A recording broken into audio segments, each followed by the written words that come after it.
ऋषिवर, बताइए ना ऋषिवर। संकट किस पर होगा, यह सोचने के स्थान पर तुम्हें यह सोचना चाहिए इस संकट के अंत का उपाय क्या है। हनुमान, इस जम्बू द्वीप में स्थित भारतवर्ष की भूमि पर अनेक ऐसे देवस्थान हैं जो तीर्थों के रूप में स्थित हैं, जिनके पूर्ण प्रताप से बड़ी बड़ी आदि व्याधियां ही नहीं, आसन्न मृत्यु भी टल जाती है। ऐसा ही एक तीर्थ स्थल है मृकंडू तीर्थ, जहां मृत्युंजय महादेव ज्योतिर्लिंग के रूप में साक्षात वास करते हैं। वहां सपरिवार जाकर उनके दर्शन एवं पूजन करने से तुम्हारे परिवार पर आया हुआ ये संकट टल सकता है पुत्र। अच्छा, तो ऐसा प्रताप है उस ज्योतिर्लिंग के दर्शन और पूजन में? हाँ हनुमान, असाध्य रोग, आदि व्याधि, अकाल मृत्यु, हर प्रकार के संकट हर लेते हैं मृत्युंजय महादेव। अच्छा, मृत्युंजय महादेव कैलाशवासी महादेव से भिन्न है तो वही महादेव पुत्र, किंतु कैलाश धाम हर भक्त तो नहीं जा सकता ना पुत्र। इसलिए उस स्थान पर महादेव अपनी सभी शक्तियों के साथ ज्योतिर्लिंग के रूप में स्थित है। इसी प्रकार अनेक देवी देवता विभिन्न स्थानों पर किसी न किसी लीला के द्वारा अपने अपने अंश के रूप में भक्तों के कल्याण के लिए स्थित हुए हैं। तो क्या उस स्थान पर भी भगवान शिव जी की लीला हुई थी? हाँ पुत्र, उनका ये मृत्युंजय महादेव नाम एक बालक के कारण पड़ा। एक बालक के कारण? एक बालक? ऋषिवर, आप मुझे उस बालक की कथा सुनाइए। कदाचित वो सुनने से मुझे कोई उचित मार्ग मिल जाए। हाँ ऋषिवर, अच्छा, सुनाता हूँ। आओ उस वृक्ष की ओर चलते हैं।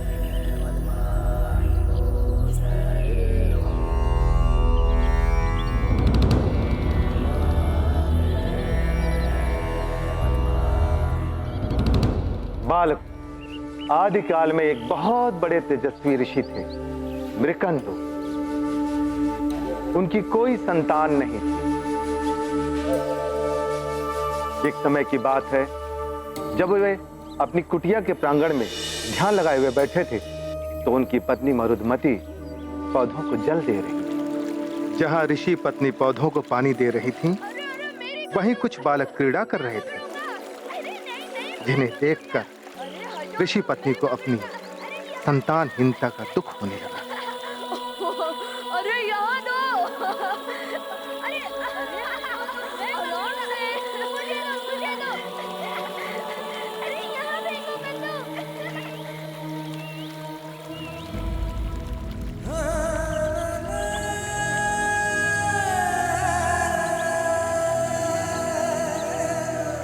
मरुदमती,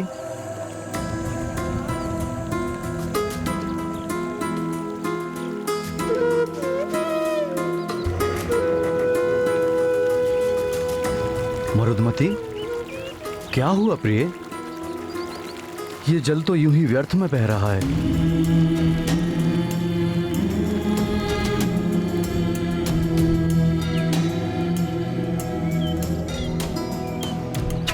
तुम्हारी पीड़ा मैं समझ सकता हूं मरुदमती।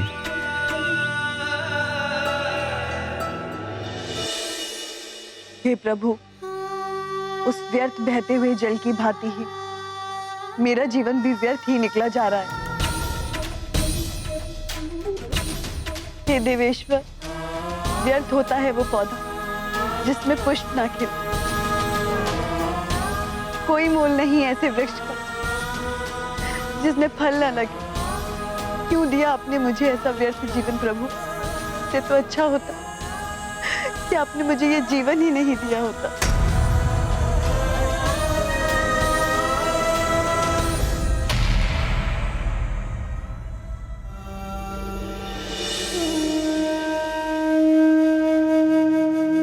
मरुदमती, उठो प्रिय।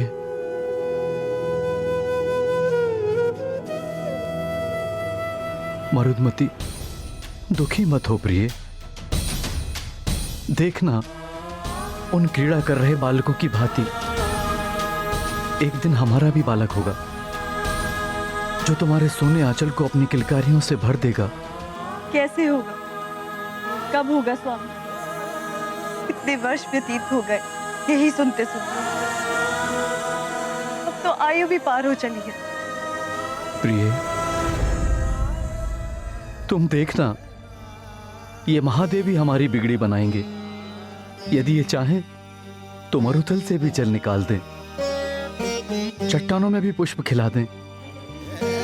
मुझे महादेव पर पूरा भरोसा है, और तुमने भी तो पूर्ण श्रद्धा और भक्ति से इनकी पूजा की है। अब मैं इनकी प्रसन्नता के लिए घोर तप करूंगा।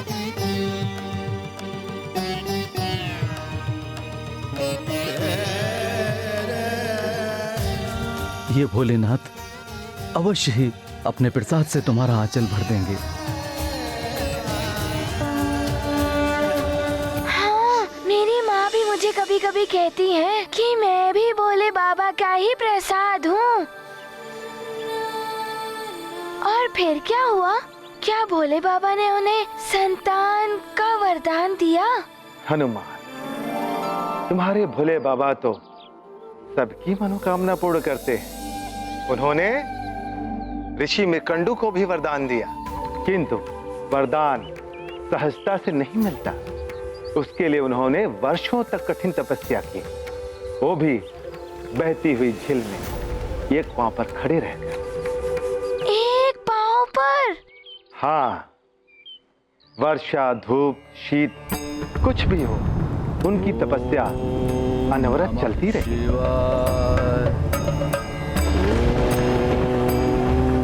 नमः शिवाय, ओम नमः शिवाय, ओम नमः शिवाय। दिन निकले, मास व्यतीत हुए, ऋतुएं परिवर्तित हुई। वर्षों की घोर तपस्या के पश्चात अंततः वो दिन भी आ गया जब उनकी तपस्या अपने चरमोत्कर्ष पर पहुंच गई।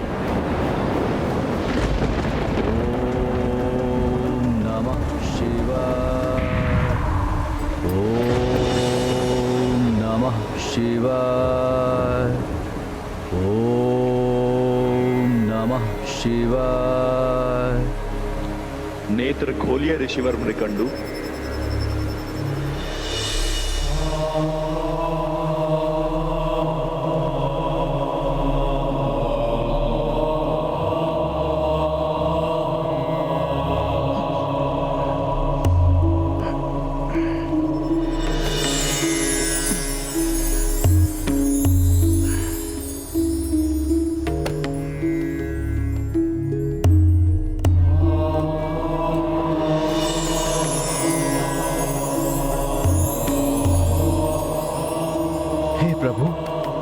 भोलेनाथ, हे शिव शंकर, आज आपने सुन ही ली इस दीन की पुकार। प्रभु, आपकी जय जयकार हो, आपकी जय जयकार हो दीनानाथ, आपकी जय जयकार हो।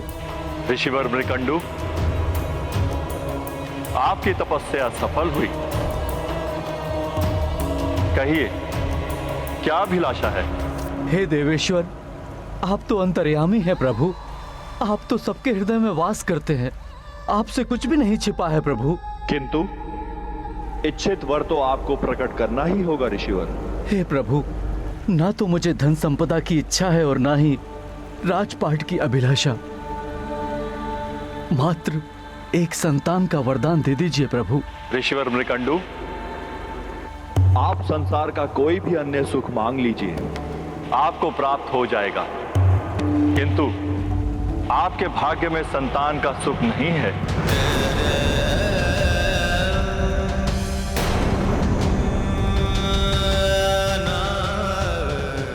आप तो सर्वसमर्थ हैं प्रभु, किंतु यदि भाग्य की ही बात है तो उसे अपने कर्म और तपस्या से परिवर्तित किया जा सकता है प्रभु। मैं और घोर तप करूंगा भगवान, मुझे तपोफल के रूप में मात्र संतान की अभिलाषा है। आपको और तपस्या करने की आवश्यकता नहीं है, आप तपोफल के अधिकारी हैं। मैं आपको पुत्र प्राप्ति का वरदान भी दूंगा।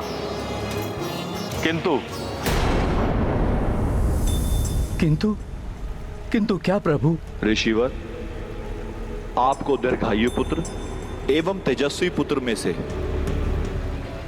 एक विकल्प का चुनाव करना होगा। दीर्घायु पुत्र चुनेंगे तो वो कदाचित तेजहीन हो, दुर्बल हो। तेजस्वी पुत्र चुनेंगे तो उसकी आयु कम होगी। अच्छा, फिर क्या चुना ऋषिवर मृकंडू ने? दीर्घायु पुत्र या तेजस्वी पुत्र? अच्छा, तुम सब बताओ, उन्होंने क्या चुना होगा?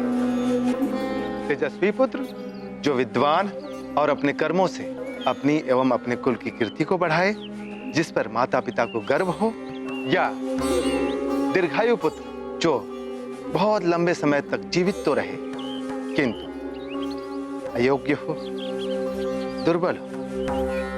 मैं बताता हूँ ऋषिवर, हर माता पिता अपने पुत्र को चिरंजीवी भवः का आशीर्वाद देते हैं। इसलिए उसने मुकंडू ऋषि ने उन्हें दीर्घायु पुत्र का ही आशीर्वाद दिया होगा। चिरंजीवी भवः का आशीर्वाद देते हैं। तुम क्या सोच रहे हो हनुमान? मेरी माँ ने मुझे सदैव सीख दी है कि सत्कर्म और सद्गुणों से बड़ा और कुछ नहीं होता है। अपनी तेज और अपनी ऊर्जा से सबकी सहायता करो। मेरे पिताश्री ने भी मुझे सीख दी है कि भले ही पुष्प केवल एक दिन के लिए ही खिलता हो, किंतु वो अपनी सुगंध से सबको आनंदित कर देता है। अतः मुझे प्रतीत होता है कि स्वयं मृकंडू जी ने अवश्य तेजस्वी पुत्र की ही कामना की होगी। हनुमान, तुम्हारा कथन सत्य है। ऋषि मृकंडू ने भी गहरे विचार और मंथन के पश्चात यही विकल्प चुना था। प्रभु, तेजस्विता की आयु अनंत होती है। पुत्र यदि तेजस्वी होगा तो अल्प जीवन में ही उन्नति के चरम को स्पर्श कर लेगा। अपनी कीर्ति से जगत के लिए स्मरणीय बन जाएगा। प्रभु, दीर्घायु पुत्र यदि तेजहीन है तो उसका जीवन व्यर्थ है। प्रभु, उसके जीवन काल में ही जगत उसे विस्मृत कर देगा। हे प्रभु, मुझे तेजस्वी पुत्र की ही कामना है। तथास्तु। हाँ, तेजस्विता ही सार्थक होती है। मैं भी अपने माता पिता का तेजस्वी पुत्र बनूंगा। मैं भी बनूंगा, मैं भी बनूंगा, मैं भी बनूंगा। तुम सब अपने माता पिता के तेजस्वी पुत्र बनना, किंतु पहले पूरी कथा तो सुन लो मित्रों।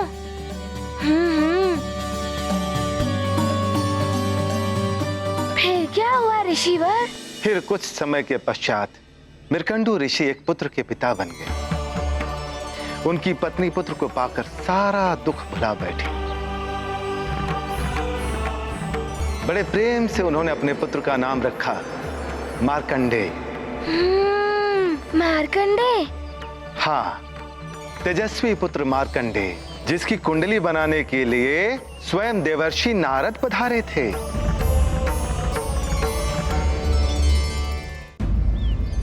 बालक मार्कंडेय, तुम बहुत भाग्यवान हो। स्वयं देवर्षि तुम्हारी कुंडली बना रहे हैं।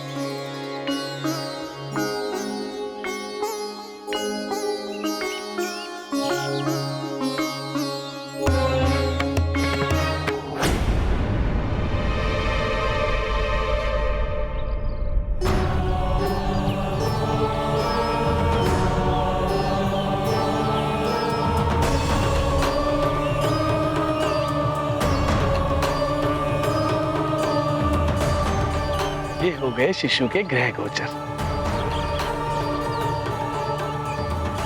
नारायण नारायण।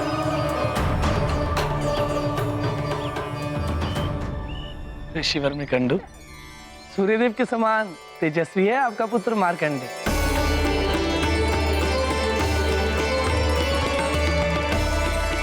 कार्तिक मुनियों की भांति ही विद्वान होगा ये। हाँ देवर्षि, इसका चौड़ा ललाट, इसकी उभरी हुई ये नासिका इसके तेजस्वी होने का प्रमाण है। ईश्वर इसे दीर्घायु प्रदान करे।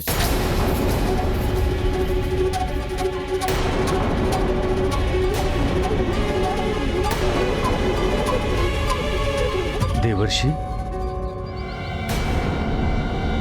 आपके मस्तक पर ये चिंता की रेखाएं? सूर्य को अनायास ही ग्रहण लग जाए तो चिंता तो होती है ऋषिवर।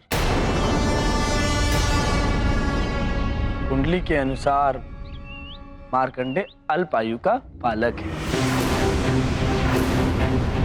अल्पायु? ठीक से देखिए देवशी, कहीं आपकी गणना में कोई त्रुटि? कोई त्रुटि नहीं है देवी। मार्कंडे की आयु मात्र 10 वर्ष की है।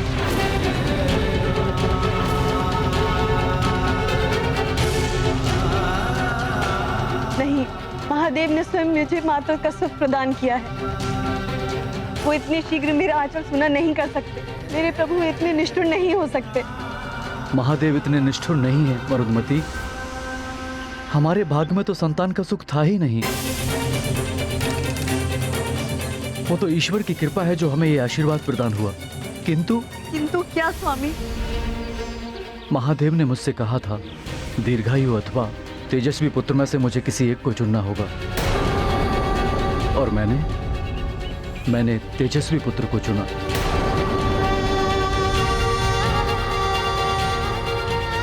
किंतु मुझे यह ज्ञात नहीं था कि आयु इतनी अधिक अल्प होगी। मात्र 10 वर्ष। मात्र 10 वर्ष? एक एक दिन गिनते हुए बिताने होंगे ये 10 वर्ष। मात्र के सुख के साथ हर क्षण अपने पुत्र से बिछड़ने का आभास।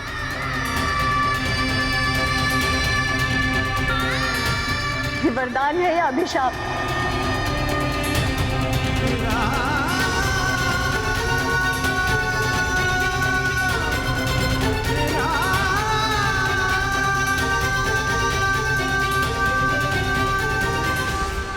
ये कैसा वरदान हुआ ऋषिवर? इतनी अल्प आयु, मात्र 10 वर्ष। 10 वर्ष तो बाल्यावस्था में ही निकल जाते हैं। 10 वर्ष की अल्प आयु में कोई कैसे हो सकता है तेजस्वी बालक? क्या सेवा कर पाए होंगे वो अपने माता पिता की? बालकों, मार्कंडे वास्तव में ही बहुत तेजस्वी बालक था। 3 से 5 वर्ष की आयु में ही उसने अपने पिता से समस्त वेद पुराणों का ज्ञान प्राप्त कर लिया था। माता के आंचल का सुनापन मिट गया था। पिता को भी एक ध्येय मिल गया था। उनके जीवन को जैसे एक नई दिशा मिल गई थी एक बालक के आने से।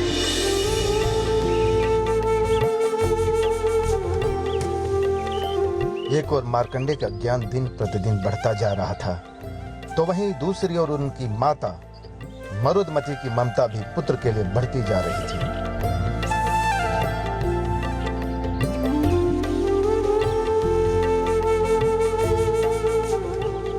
मन और पवन खिल उठे थे ऋषि मृकंडू और उनकी पत्नी के।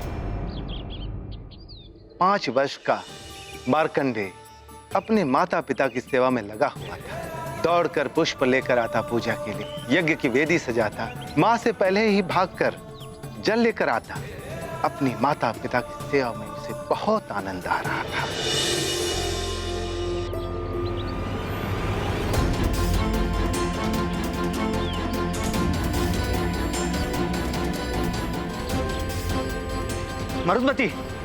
मरुदमती शीघ्र बाहर आइए।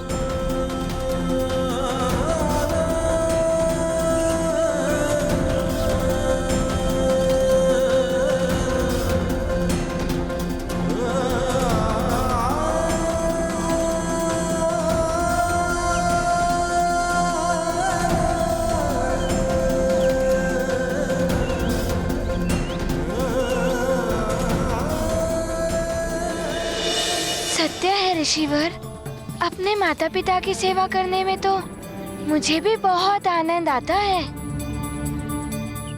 हाँ ऋषिवर, फिर क्या किया उन्होंने? किंतु अब मार्कंडे जी के पास तो केवल 5 वर्ष बचे थे ऋषिवर। फिर क्या हुआ?